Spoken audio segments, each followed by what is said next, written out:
बिहार विधानसभा चुनाव का प्रचार, क्योंकि धार प्रचार की काफी तेज हो गई है और बिहार में सीएम योगी आदित्यनाथ का चुनाव प्रचार चल रहा है। दानापुर में क्या कुछ कह रहे हैं, सीधे आपको सुनवाते हैं। और ये यहां की धरती इस बात की गवाह है कि गुरु गोविंद सिंह जी महाराज जब पटना साहिब से उनको बाहर जाना हुआ तो पहला पड़ाव यही दानापुर उनका रहा है। बचपन में उनका पहला पड़ाव यही दानापुर बना था। आज उस दानापुर में मुझे भी आने का सौभाग्य प्राप्त हुआ है। बहनों और भाइयों, उत्तर प्रदेश और बिहार का संबंध ये केवल एक संबंध नहीं है, एक साझी विरासत है,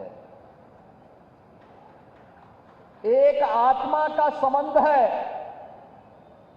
एक संस्कृति का संबंध है और एक संकल्प का भी संबंध है। ये संबंध उसी प्रकार से टूट है जैसे भगवान राम और मां जानकी का संबंध अटूट है। उसी प्रकार का संबंध उत्तर प्रदेश और बिहार का है। उन संबंधों को मजबूती प्रदान करने की दृष्टि से आज डबल इंजन की सरकार बिहार में फिर से स्थापित हो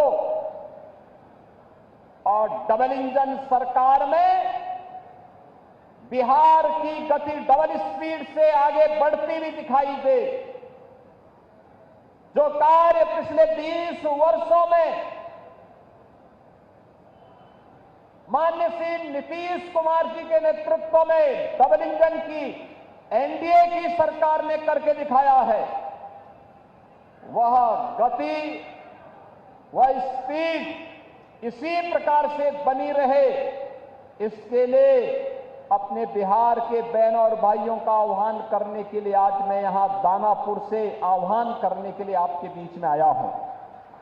बहनों और भाइयों, कौन नहीं जानता है 1990 से 2005 तक बिहार का जंगल राज और परिवारवाद आपने देखा होगा। कौन वे लोग थे जिन्होंने बिहार की ज्ञान भूमि को, बिहार की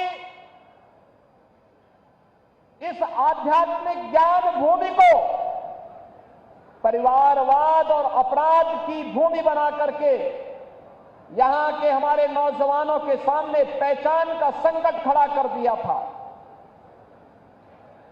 यहां विकास के नाम पर उस कालखंड में किस प्रकार की अराजकता फैलाई गई थी, ये किसी से छुपा हुआ नहीं। विकास के नाम पर यहां पर पेशेवर गुंडे और माफियाओं को सत्ता का संरक्षण 1990 से 2005 के बीच में प्रदान करके पूरे बिहार के विकास को बाधित कर दिया गया था।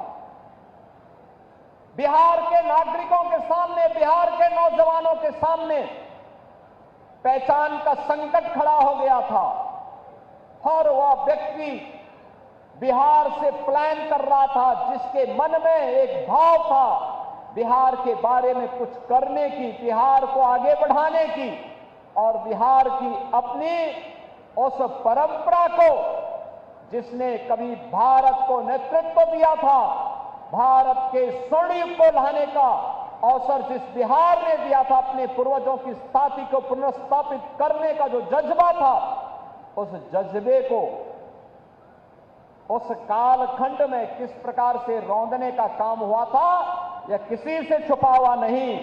और इसीलिए पिछले 20 वर्ष में बिहार को उस कलंक से मुक्त करने का काम एनडीए की सरकार ने जिस प्रभावी ढंग से किया है,